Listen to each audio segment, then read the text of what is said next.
Hello students and welcome to the Virtual Learning Network. This is session 8 for business organization and here we will discuss advertising. The topics to be covered are what is advertising, what is publicity, how does advertisement differ from publicity, objectives of advertising, role of advertising in the society, essentials of an effective advertisement, features related to the message, and features relating to consumer reach. Now first is what is advertising? The American Marketing Association has defined advertising as any paid form of non-personal presentation of ideas, goods or services by an identified sponsor. So advertising को हम एक तरह से ऐसे define कर सकते हैं कि कोई भी एक नॉन पर्सनल पेड फॉर्म में जब हम अपने आइडियाज, गुड्स या सर्विसेज को रिप्रेजेंट करते हैं और ये होता है एक आइडेंटिफाइड स्पॉन्सर के थ्रू, उसको एडवर्टाइजमेंट कहते हैं. Advertisements are used by companies to communicate how their products और services may be of use to customers. Advertisements जो है कंपनीज यूज करती हैं ताकि वो अपने प्रोडक्ट और सर्विसेज को कस्टमर्स तक कम्युनिकेट कर सकें. In modern industrial economy advertising plays a very important role acquainting the public with the nature and quality of products और services available in the public. So modern industrial economies में advertising जो है एक बहुत important role play करता है क्योंकि वो पब्लिक को ये बताता है कि किसी भी प्रोडक्ट या क्वालिटी का जो भी मार्केट में अवेलेबल है उसका क्या नेचर है, उसके फीचर्स क्या है और उसकी क्वालिटी क्या है. Then now what is publicity?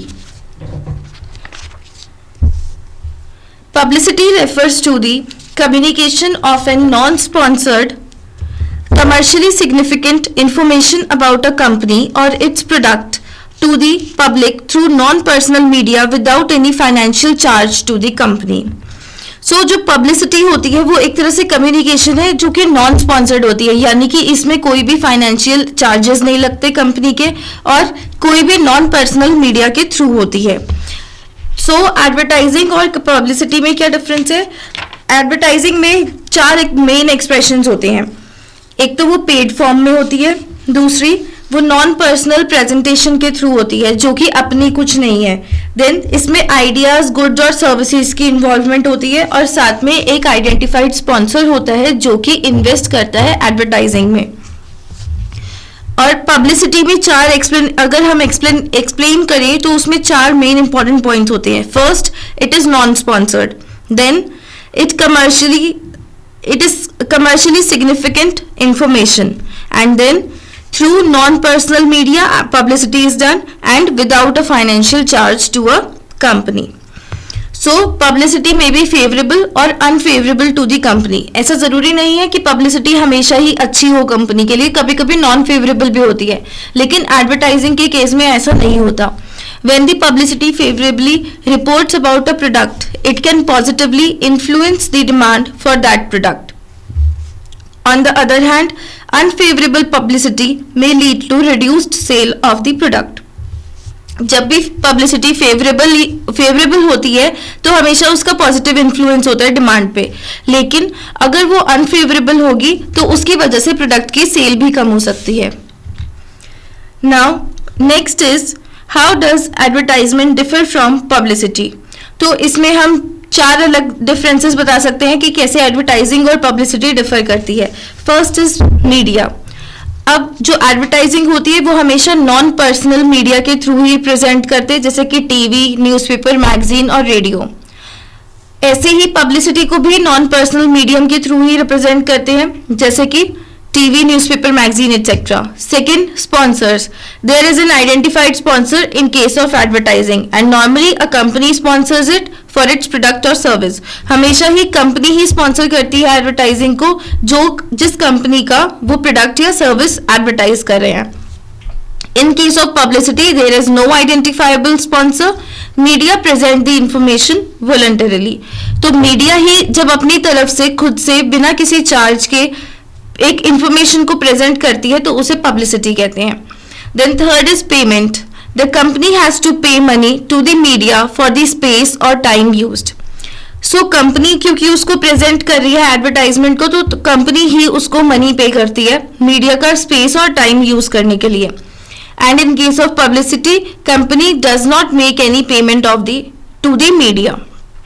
Next is purpose. It is intended to give a favourable impression about the company और इट्स प्रोडक्ट. एडवर्टाइजिंग हमेशा ही एक पॉजिटिव इंप्रेशन लाने के लिए यूज की जाती है ताकि लोगों को कंपनी के प्रोडक्ट और उसकी क्वालिटी के बारे में पता चल सके. सो वो हमेशा ही एक फेवरेबल इंप्रेशन क्रिएट करने के लिए की जाती है. In case of publicity, it may have a favourable और unfavourable influence on the public about the company और इट्स प्रोडक्ट. पब्लिसिटी के केस में ऐसा हमेशा जरूरी नहीं होता कि वो एक पॉजिटिव इम्पैक्ट ही क्रिएट करे प्रोडक्ट के लिए. Next are the objectives of advertising. Now, business firms advertise with one or more of the following objectives: introduction of new products, inducing potential customers to buy, reminding users, to create brand image, to intimate customers about new uses of a product, to highlight brand character, dealer support, trafficking the retail trade, and miscellaneous. Now first is introduction of new product. Advertising का सबसे बड़ा objective होता है किसी भी नए product को customers तक पहुंचाना, उसको इंट्रोड्यूस करवाना. Manufacturers introduce new products from time to time so as to compete with other manufacturers who might have succeeded in winning over customers of the existing product. So क्योंकि market में बहुत ज़्यादा competition है, तो एक दूसरे से आगे निकलने के लिए मैन्युफैक्चरर्स एडवर्टाइजमेंट करते हैं ताकि अपने नए प्रोडक्ट को मार्केट में लेके आ सकें. Advertising the new product is necessary so that consumers know about the introduction of the product, its usefulness, where it may be available, how to get more information about the product, etc. Now second is inducing potential customers to buy. Another important objective of advertising is to induce potential customers to buy the product.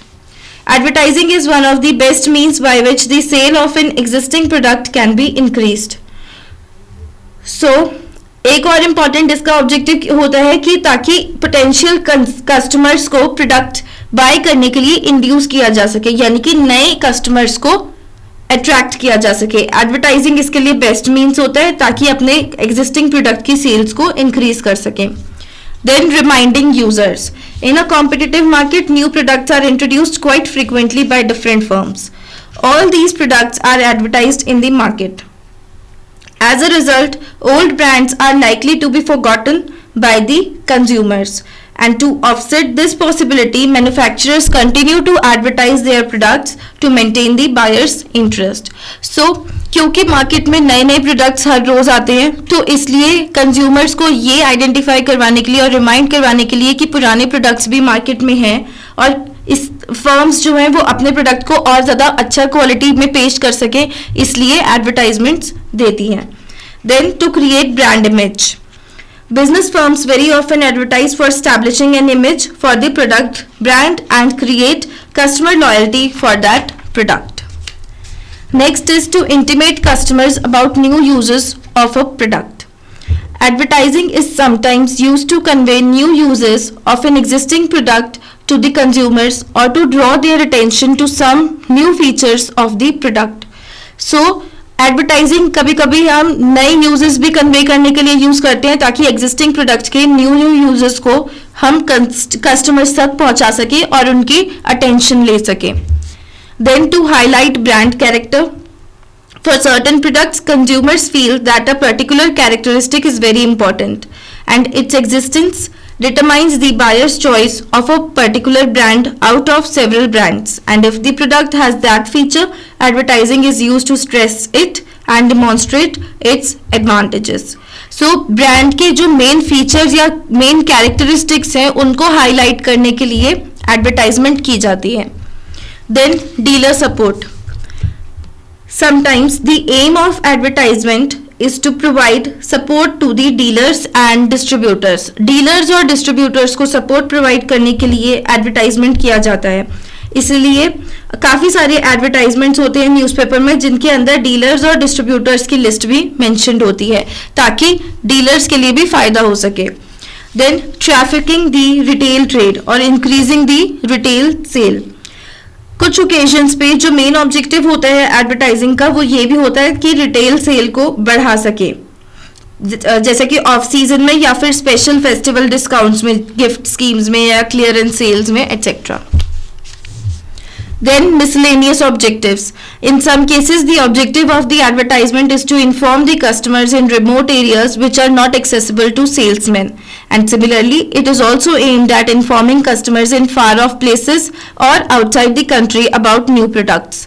So, कई बार ऐसा भी होता है कि advertisement इसलिए की जाती है कि रिमोट एरियाज में जैसे गांव वगैरह में जहाँ पे सेल्समैन नहीं जा सकते वहाँ पे कस्टमर्स को वहाँ से कस्टमर्स को अट्रैक्ट किया जा सके, या फिर जो बहुत दूर रहते हैं या कंट्री से बाहर रहते हैं लोग उनको ये बताया जा सके कि अब नए नए प्रोडक्ट्स मार्केट में कौन से आ रहे हैं. Next is the role of advertising in the society. Now, there are arguments both for and against the use of advertisement in society. कई बार एडवर्टाइजमेंट्स अच्छे भी होते हैं और कई बार गलत भी होते हैं, तो इसलिए एडवर्टाइजमेंट्स के हित में भी कुछ आर्ग्यूमेंट्स हैं और कुछ उनके अगेंस्ट भी हैं. Now first arguments against advertising. Advertising leads to higher prices. It leads to monopoly. Advertising results in inefficient resource allocation. It causes undesirable social effects. They may act against the freedom of press, and advertising encourages unnecessary competition. So, advertising leads to higher prices. Many hold the view that advertising leads to higher prices of goods. Advertising involves considerable expenditure. If that expenditure is avoided, the cost of goods may be reduced and the consumer can get the product at a cheaper price.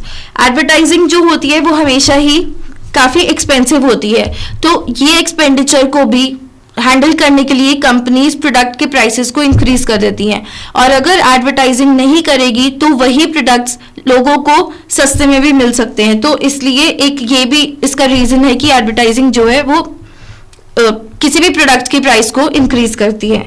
It leads to monopoly. And it is well known that large business firms establish brand image through advertising. क्योंकि बड़े बड़े जो business firms है वो सिर्फ advertising की वजह से ही अपनी brand image establish कर पाती है और consumers उनके लिए brand loyalty develop करते हैं. तो इस वजह से advertising से monopoly भी develop होती है. Then advertising results in inefficient resource allocation. Advertisements are intended not so much for the benefit of consumers. They are mainly directed to influence the consumer demand to fit whatever has been produced. In other words, advertisements are aimed mainly to change the taste of people so that they will buy whatever is manufactured. Advertisements हमेशा ही consumer को benefit देने के लिए नहीं बनाए जाते, कभी कभी वो consumer की demand को influence करने के लिए भी direct किए जाते हैं. In other words, advertisements जो है वो basically लोगों के टेस्ट को चेंज करने के लिए बनाए जाते हैं ताकि उनको इन्फ्लुएंस कर सके और किसी दूसरे प्रोडक्ट की तरफ इंक्लाइन कर सके. सो इसलिए कई बार वो इनएफिशिएंट रिसोर्स एलोकेशन में भी रिजल्ट करते हैं. Then advertising causes undesirable social effects. कई बार एडवर्टाइजमेंट्स गलत मैसेज भी लोगों तक पहुंचाते हैं. There are certain other criticisms about the social effects and cultural impact of advertising. Objectionable appeals like horror, etc. are used in advertisements to attract the customer's attention. Consumers are exposed to hundreds and thousands of product appeals which they may not be able to buy and enjoy. This may create frustration and disappointment in many cases. कभी कभी advertisement से objectionable messages भी पास होते हैं और कई बार ऐसा भी होता है कि कंज्यूमर्स जो है वो ऐसी चीज़ों को एक्सपोज करते हैं जो कि उनके बजट में नहीं होती और जिस वजह से वो डिसअपॉइंट हो जाते हैं और डिस्ट्रेसफुल हो जाते हैं. Advertising is used for promoting objectionable and harmful goods like cigarettes, liquors, etc. It influences the values and lifestyles of people in society. Advertisement occasionally portray certain things objectionable to some sections of the society, creating tension between different groups of people. कई बार advertisement लोगों की value और उनकी lifestyle पे भी affect करते हैं, society पे, और कई बार वो ऑब्जेक्शनेबल चीज़ों पे भी पोर्ट्रे करते हैं, जिसकी वजह से लोगों के बीच में प्रॉब्लम्स आ जाती हैं. Then advertising may act against the freedom of press. Mass media earn huge income from advertisements. If the media are dependent on income from advertisements sponsored by a few large business firms, it may be difficult to disseminate information in public interest when it is unfavorable to those big business firms. So, mass media जो है वो advertisement से ही सबसे ज्यादा पैसे कमाती है, और अगर मीडिया इन पे डिपेंडेंट हो जाती है अपनी इनकम के लिए, तो कई लार्ज बिजनेस फर्म्स इसका फायदा उठा सकती हैं और एक तरह से वो प्रेस को डिक्टेट करती हैं कि उन्हें क्या मीडिया में बोलना है, क्या नहीं बोलना है. Then advertising encourages unnecessary competition. There is a distinction between informative advertising and competitive advertising. दो तरीके की एडवर्टाइजिंग होती है, इंफॉर्मेटिव और कॉम्पिटिटिव. इंफॉर्मेटिव एडवर्टाइजिंग वो होती है जो कि यूजफुल इंफॉर्मेशन लोगों तक पहुंचाती है प्रोडक्ट या फिर सर्विसेज के बारे में. ये एडवर्टाइजिंग वो होती है जो डिजायरेबल होती है.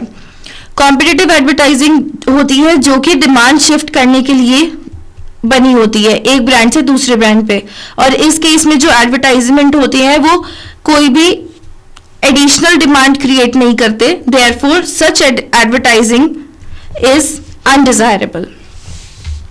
So these were the arguments against advertising. Then next is the arguments in support of advertising. Now first is advertising leads to reduction in the cost of goods. Some people hold the opinion that advertising may lead to a reduction in cost of goods when consumers come to know about any product through advertising. The demand for that product increases and production is increased accordingly, and increase in production leads to economies of scale. The benefits resulting from the economies of scale offset the cost of advertising, and on the whole the cost of production need not necessarily increase due to advertising. कई बार ऐसा होता है कि advertising की वजह से consumers उस product के लिए अट्रैक्ट हो जाते हैं, और जिस वजह से उस प्रोडक्ट के लिए डिमांड इंक्रीज हो जाती है, और इसलिए प्रोडक्शन इंक्रीज होगी, और अगर प्रोडक्शन इंक्रीज होगी तो इसकी वजह से इकोनॉमीज ऑफ स्केल आएगी, और इसके जो बेनिफिट्स होंगे उससे एडवर्टाइजमेंट की जो कॉस्ट है वो डिक्रीज हो जाएगी और प्रोडक्ट की कॉस्ट भी डिक्रीज होगी. सो इसलिए कई बार एडवर्टाइजमेंट से कॉस्ट जो है वो कम भी होती है. Then advertising need not necessarily lead to monopoly. It is not always true that advertising results in monopoly. It cannot be said that the first advertiser always wins the consumer's patronage and the later entrant has a disadvantage due to late entry. ऐसा जरूरी नहीं है कि advertising से monopoly हो, क्योंकि ये कोई जरूरी नहीं है कि कस्टमर्स जो है वो पहले ही एडवर्टाइजर को सबसे ज्यादा फोकस करे और बाकी से अट्रैक्ट ना हो, तो इसलिए इससे मोनोपोली नहीं होती. Advertising directs allocation of resources according to demand. By creating demand for goods, advertising influences the allocation of resources. It informs people about products available in the market. Based on this information, consumers choose and buy those products which satisfy their needs more effectively. So, advertising से जो resources की allocation है वो भी direct होती है. Demand create करने से एडवर्टाइजमेंट जो है वो रिसोर्स की एलोकेशन को इन्फ्लुएंस करते हैं. वो लोगों को ये इन्फॉर्म करते हैं कि प्रोडक्ट्स क्या क्या अवेलेबल है मार्केट में, और इस इंफॉर्मेशन के बेसिस पे कंज्यूमर्स उन प्रोडक्ट्स को खरीदते हैं और अपनी नीड्स को सेटिस्फाई करते हैं. Advertising and social values. It is argued that the social values and customs are subjective. What is objectionable to one person may not be objectionable to another person, and similarly, what is good at one point of time may not be good at another point of time. It is accepted that advertising is misused occasionally by unscrupulous businessmen, but advertisement as such should not be blamed for its misuse. So advertisement हमेशा ही गलत नहीं होते, वो सिर्फ businessman है जो अपने फायदे के लिए एडवर्टाइजमेंट का गलत तरीके से इस्तेमाल करते हैं. जो एक पर्सन के लिए ऑब्जेक्शनेबल है, जरूरी नहीं वो दूसरे पर्सन के लिए भी गलत हो. Advertising encourages autonomy of mass media. Advertisements जो हैं जैसे कि न्यूज़पेपर और मैगजीन्स वो भी मास मीडिया को एनकरेज करते हैं जो कि अपने आप को सपोर्ट कर सकती है, सेल्फ सपोर्टिंग मीडिया होती है जो. Advertising provides useful information. Advertisements जो हैं वो यूजफुल इंफॉर्मेशन प्रोवाइड करते हैं किसी भी गुड्स या प्रोडक्ट्स के बारे में, जैसे कि उनकी price, quality, terms of sale, servicing etcetera. Then advertising generates employment. Advertising एक बहुत बड़ी इंडस्ट्री है जिसकी वजह से बहुत सारे आर्टिस्ट, डिजाइनर, मॉडल्स वगैरह को एम्प्लॉयमेंट मिलती है. Now the essentials of an effective advertisement. The essential characteristics of a good advertisement may be divided into two broad categories: features relating to the message and features relating to consumer reach. Now we will describe them one by one. First is features relating to the message. The impact of the advertisement depends not only upon what is said about the product but also how it is said. So ये ज़रूरी नहीं है कि impact जो होता है advertisement का वो इससे आता है कि product के बारे में क्या कहा जा रहा है, पर इससे भी आता है कि प्रोडक्ट उसको कैसे कन्वे किया जा रहा है. So while designing the advertisement message one should keep the following points in mind. First is desirability. Message ये बताना चाहिए कि उस प्रोडक्ट की डिजायरेबिलिटी क्या होगी, वो प्रोडक्ट कैसे इंटरेस्टिंग है. Then exclusiveness. कस्टमर को ये पता होना चाहिए कि वो प्रोडक्ट को कैसे यूज कर सकता है और वो बाकी दूसरे प्रोडक्ट्स से कैसे बेहतर है. Then believable. जो एडवर्टाइजमेंट्स है वो बिलीवेबल होने चाहिए ताकि उन्हें कस्टमर जाके खरीद सके, उन्हें विश्वास हो सके उस प्रोडक्ट पे. Then the advertisement should be attractive, so the message conveyed by them should also be attractive and memorable and easy to recall. Advertisements memorable होने चाहिए, ज़्यादा clumsy नहीं होने चाहिए ताकि उनको अच्छे से याद रखा जा सके. Then features relating to consumer reach. Now apart from the message, the impact of an advertisement also depends on how well it reaches the target customers. For this purpose, the following points should be borne in mind while designing the advertisement. First is appropriate media. Advertisement message को show करने के लिए और present करने के लिए एक target customers देखना ज़रूरी है कि कौन सी ऑडियंस को टारगेट कर रहे हैं और उसके हिसाब से अप्रोप्रिएट मीडिया सेलेक्ट करना ज़रूरी है. फॉर एग्जांपल, अगर हमें बहुत सारे लोगों को टारगेट करना है जिनके पास टेलीविजन सेट नहीं है, तो हम उनके लिए टेलीविजन मीडिया का सिलेक्शन करेंगे तो वो बहुत ज़्यादा नुकसानदायक होगा और उससे कोई फ़ायदा नहीं होगा. सो उस केस में हम रेडियो का यूज़ कर सकते हैं. Then frequency.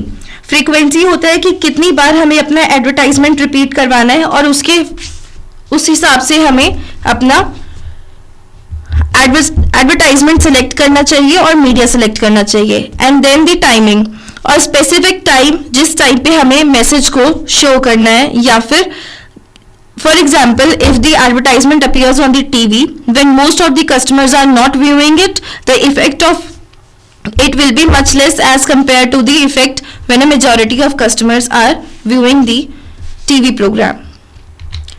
Now here are some questions for you. First is, what is the main purpose of advertising? What are the various objectives served by advertisement? And second is, what are the characteristics of a good advertisement? Suggest guidelines for designing an effective advertisement. That's all for this session. Thank you and have a nice day.